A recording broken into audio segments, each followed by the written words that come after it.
अथ श्रीसूक्तम्।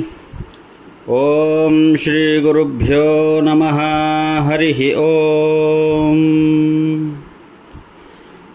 ॐ हिरण्यवर्णां हरिणीं सुवर्णरजतस्रजां चन्द्रां हिरण्मयीं लक्ष्मीं जातवेदो मावः।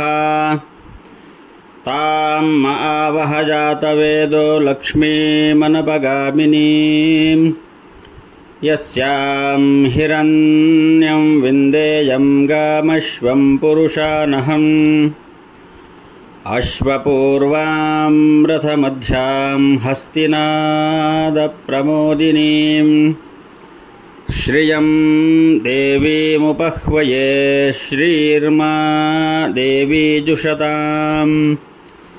कांसोस्मितां हिरण्यप्राकारामार्द्राञ्ज्वलन्तीं तृप्तां तर्पयन्तीं पद्मे स्थितां पद्मवर्णां तामिहोपह्वये श्रियम्। चन्द्रां प्रभासां यशसा ज्वलन्तीं श्रियं लोके देवजुष्टामुदारां।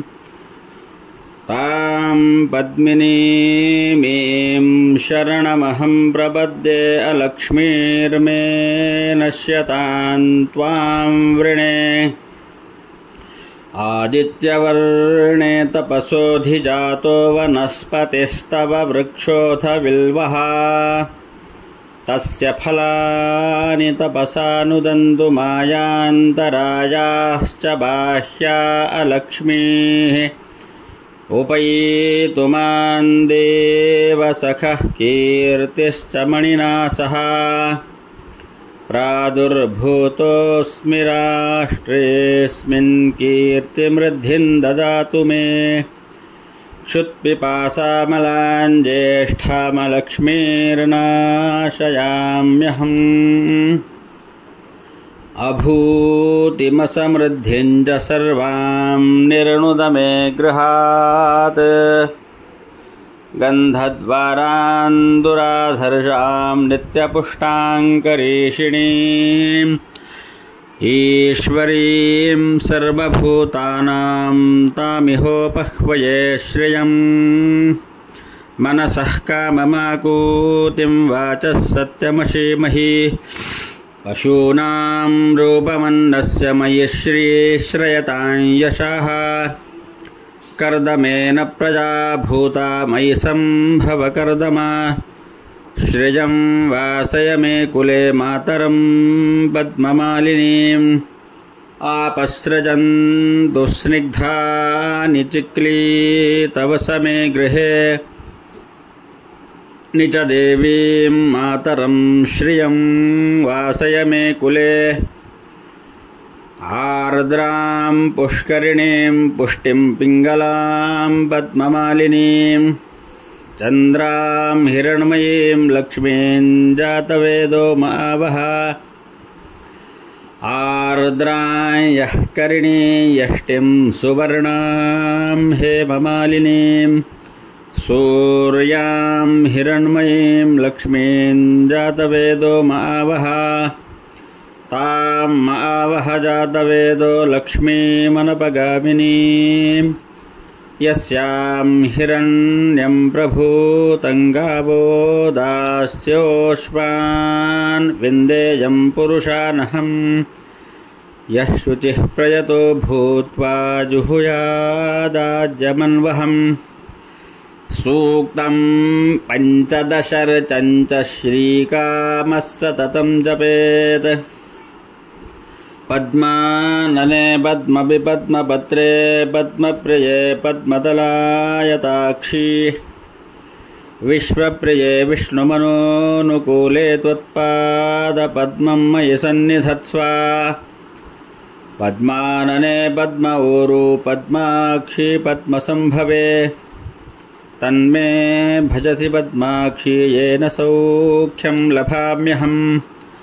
अश्वदायी गोदायी धनदायी महाधने धनं मे जुषतां देवी सर्वकामांश्च देहि मे पुत्रपौत्रधनं धान्यं हस्त्यश्वादिगवेरथं प्रजानां भवसि माता आयुष्मन्तं करोतु मां धनमग्निर्धनं वायुर्धनं सूर्यो धनं वसोः धनमिन्द्रो बृहस्पतिर्वरुणं धनमश्विना वैनतेयसोमं पिबतु वृत्रः सोमं धनस्य सोमिनो मह्यं ददातु सोमिनः न क्रोधो न च मात्सर्यं न लोभो नाशुभामतिः भवन्ति कृतपुण्यानां भक्त्या श्रीसूक्तजापिनां